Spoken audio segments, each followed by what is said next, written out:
Welcome back to the podcast, IT Coach for Small Business Leaders. I'm your co-host, Josh Davis, VP of Marketing at Infosystems, and with me, as always, is Aaron Swan, Virtual CIO at Infosystems and the IT Coach for Small Business Leaders. Good morning, Josh. Good morning. How are you? That's right. I've got to get a little more dramatic with these intros, you know. I'm not sure what I feel about that. Feel good. Okay. We're going to feel good today. So, right. all right. What are we talking about today? Well, today's going to be kind of a hodgepodge category. We're continuing our series on managed services and how managed service can be used to monitor, improve your business. We're going to have kind of a hodgepodge of categories. We're going to group them under the heading of software systems, and that could be software that's installed locally on a PC. It could be cloud-based software, but we're going to talk about a few of those systems, by no means an all-inclusive list. We're going to talk a few of those that can be monitored to help improve the performance of them. So what I heard you say just now was that these are all of the little side topics of managed services that we couldn't logically fit into I think that's it. Yeah, I wasn't going to say it that way. This is our patchwork episode. Right. Yes. I saw your list of bullet points, so this is going to be good stuff. Okay. So we'll start with what should be a ubiquitous software thing on every endpoint out there, on every device that you have, and that's antivirus. You absolutely should have antivirus installed on all your devices. And so from a managed service perspective, what can that look for? Well, one most important thing is making sure that it is installed. So a managed service platform, if you're managing your devices, one of the things it can look for is there an antivirus scanner installed on that PC? Beyond installation, is it staying updated? So nowadays, it's not uncommon for an antivirus string to get updated on a daily basis, that they'll release. The manufacturer's releasing those, and so it's important that those are kept up. Beyond that, it's looking for threats. You know, is there a known threat that's making the news right now, and is your system ready to handle that? Outbreaks. Do we see evidence that on your particular network, are we seeing not just an isolated incident, are we seeing all of a sudden a number of PCs are responding? Perhaps there's an infection that's spreading. So monitoring can kind of look for that ahead of time and hopefully help cut down on the fallout from that by catching it early. I think it's important to comment, you know, for a small business leader who is not the IT professional at their company, you want to make sure that every PC that's company owned, company issued, running on your company network has antivirus installed and active and updated and all of these things. And the only way for you to do that is to manage it internally, Right. rather than putting that in the tasking each employee, each individual user to make sure that their own antivirus is up to date. No, that's never going to work. It absolutely has to be a centrally managed thing with a console showing me that all my devices are covered. That's really a non-negotiable nowadays. Yeah. You know, we've had discussions. I've had discussions with business owners in the past, and you know, the idea of, well, do I really need it on all my PCs? Because some of my people don't even get on the internet. I'm like, well, yes, you do, because they're on the network together, interact together, and so it nowadays you just can't not do it. Yeah. And like you said, it has to be centrally managed so that we know it's there and we can depend on it, that it's getting updated. We'll be back with the IT Coach for Small Business Leaders podcast after we pause for this special message. Did you know that you can book a personal IT strategy session with Aaron Swan, host of the IT Coach for Small Business Leaders podcast? We created this podcast to be a valuable resource for small business leaders in our community, but we wanted to take it one step further. You can book a free meeting with Aaron Swan to review your IT strategy and help build a plan that will lead to IT success. Just visit our website at www.infosystems.biz, follow the link to book your IT strategy session, and you'll be able to work directly with Aaron to build your IT success strategy. Now back to the podcast. So that's antivirus. Beyond that, let's think about another defense area, and that is email. Typically, your email is being handled outside of your company. You may still have your own email server. In today's world place, a lot of it is being hosted externally, either through Office 365, Gmail, or something like that. Those systems need to be protected as well, not only from viruses, although that's certainly important, but also from just annoyances like spam, spoofing, which is also quite a large security risk. So those systems need to be monitored to make sure that the systems are tracking and are scanning for those threats. Beyond that, though, a managed service offering would give you the ability to do message traces. Think about how complex the internet email system is. The fact that the internet has just kind of evolved over the years. We've got all these disparate systems connecting and talking to each other, sending mail back and forth. I don't have the statistics in front of me here, but you can imagine the literally millions of emails that are sent on a daily basis. Every now and then, one doesn't actually show up where you would expect it to. Yeah. And so it's nice to be able to go in and do a message trace and find out what happened. And it may or may not be on your end. It's not uncommon for us to get requests from our customers that they'll say, hey, someone sent me an email, or I sent them an email, and it wasn't received. Your managed services provider ought to be able to go in and tell you where the problem lies, whether it's on your end or perhaps it's somewhere in the middle or on the other end. We're limited in the ability we can only say your system's working. We can go it up to the point. Once it gets out onto the internet, once it gets out to the other side, well, then it has to be turned over to the other IT provider to see. But we can tell you where the problem lies. Yeah, and a lot of that comes down to different internet service providers and all of these things that are linked together to make it all happen. There was the instance in 2019 where all of a sudden, I can't remember the number, it was tens of thousands of people suddenly received text messages that were like 6 months old or some,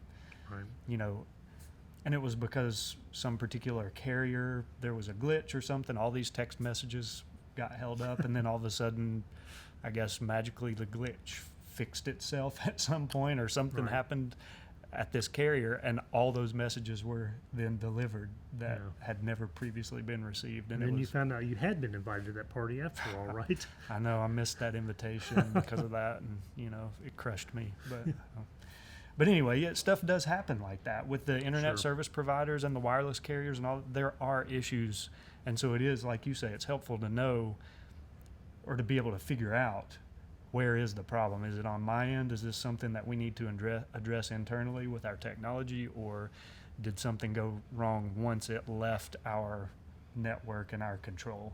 And you can do that with the tracing. You absolutely can. You can keep logs of emails as well and get a feel for who your people are emailing. You can get a feel for how many emails you're receiving on a daily basis, and that can help you even make decisions about staffing levels and knowing what you need to do to be able to keep up with the demand. Can I interject really quick? Sure. This is just something I was thinking about as you're talking about logging, and when it comes to this, you can get into some kind of big brother type territory with a company having access to all of the emails that employees are sending and receiving and all of that stuff, which is a good thing. I mean, you don't want people being able to send private messages on company PCs and networks.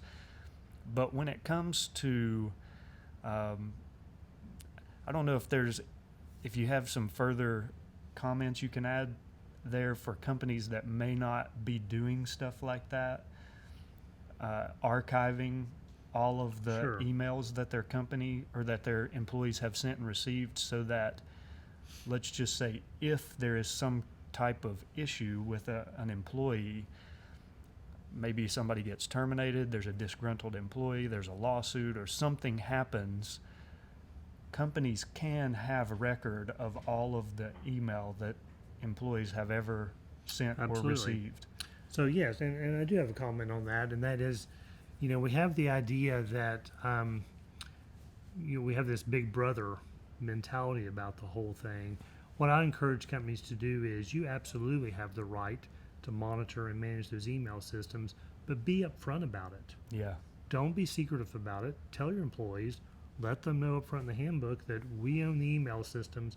We can look in this, monitor this, do anything with this, archive it. And in some cases, some industries, they're even required to archive it for a certain number of years for compliance. Yeah. So be upfront about that. Let people know that you are doing that. Good stuff.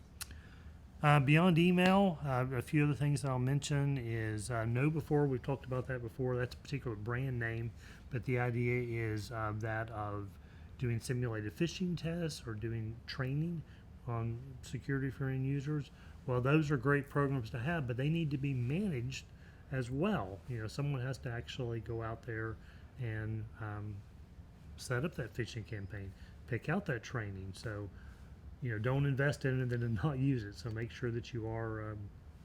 And that happens a lot, right? I mean, It people will come up with something. We need to do this in our company. We need to do better with phishing attack training or testing our employees, and so they'll purchase something like a Know Before type Right. platform, and then it just sits there and doesn't get used because they have not made it the responsibility of somebody within their company to be the person in charge of doing that thing. Right. And so, when it comes to managed services, if you're paying somebody outside of your company to take care of that for you, then you don't have to put that on the plate of somebody in your company, which Yeah. is a great thing.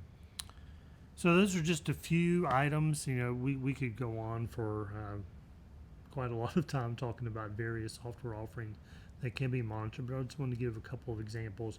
One other thing I'll talk about is just the idea of maybe a custom type thing. It could be that you have a particular service that has to be running on your server, on your workstation, whatever it is. That particular server service is vital to your company. Well, we can set up a monitor for that.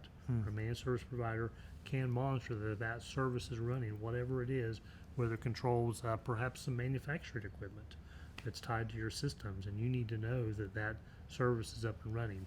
That can be monitored and can be alerted along. Yeah, I mean, I've got monitoring set up on like our Infosystems website so that Right. if our website ever happens to go offline for any reason, I get a notification email when it went down, when it came back up, and all of these things. In the past, you just sort of turn on something like that and assume it always runs. Right. Well, let me tell you, when you start getting these notifications emails, you find out really quickly that things happen. I do. Maybe my website went down for 3 minutes overnight, Yeah. and I would have never known about that had I not had the monitoring. So it's important to have the monitoring so that I can then begin over time to put together a picture of how good is this service I'm paying for? How much uptime am I actually getting? Are there consistent outages? If so, does that give me the opportunity to negotiate pricing, or maybe I need to look for a new provider? But if it's something that's absolutely critical to your company, absolutely it should be monitored. Absolutely should. And you make a great point too, just assuming that those things will be up. Cloud services as a whole has gotten a whole lot more reliable, but still on a fairly consistent basis, even the big guys, and I'm not going to pick on anybody in particular because they've all Yeah. have their outages. AWS, Microsoft Azure. This week, in fact, I had a customer call me that they use QuickBooks online, and it's like, we can't get to QuickBooks. And I checked, and sure enough, QuickBooks was having an outage. Yep. They were completely down. So, yeah, having those systems in place to alert you and know that you can count on a web page is a great example, because if you're not surfing your own web page every day, then why would you? Right. You might not know it's down. Yep. And in almost all instances, platforms that you're paying for like that have a service level agreement where they're guaranteeing a certain Right. percentage of uptime. And it's not like if they exceed a threshold, a lot of those companies probably aren't going to approach every company doing business with them and say, hey, guess what? We owe you a refund because we had this outage last month. Or, it's sort of up to you to identify those things and report them to the company. Hey, you didn't meet your agreement that we have in place. I'm due a refund or a credit towards future services or whatever it may be. That's absolutely correct. So that's, in a nutshell, our hodgepodge group of things that can be monitored. Like I said, it's by no means an all-inclusive list, but I want to just kind of give some examples of things that you can be considering. Considering. So, recapping, we talked about antivirus, we talked about email filtering, spam, different types of email protection. We talked about cybersecurity training and awareness. Before we talked, did we talk about backups? I can't remember. Well, we didn't talk about backups, and the reason we didn't is because we did a whole episode on backups. And but backups is an excellent thing. It does need to be monitored, and it's one of the more vital, which is why we dedicated a whole session to it. Yep. But you want to make sure that your backups are being monitored, tested, because there's nothing more worthless than a backup that can't be restored. Yep. And the idea here is these are all things that are pretty critical to any type or size company, and these are things that really have to be hands-on managed, set up and managed by somebody either at your company or outside of your company. So if you don't have somebody inside your company doing these things, Right. and you're not paying some outside company to do it, then that means there's an issue that you should probably address. It's not getting done. Yeah, it is not getting done. Absolutely. Backups is a great example of that. Is so many times we walk in and see that pile of tapes sitting on the server. It's like, who's switching those out? Who's taking them home? Nowadays it's not tape so much, but who's making sure that the backup ran and who's testing it? So yeah, you want to keep up with those things. Great information. I think this was a great episode. I love the episodes that we did on managed services. I think a lot of this business owners, business leaders don't really understand the IT services that they may, in some cases, may already be paying for. Right. And they don't even really understand what is this that we're paying for, what value is it to my company. So I think all of these managed services topics were really important to cover. Because not only will it give people a better sense of what they are getting, it also accomplished the goal of maybe highlighting some areas where companies are missing things that they should begin to look into. Absolutely. So good stuff. All right. Thanks, Josh. Yep. Thanks, Aaron.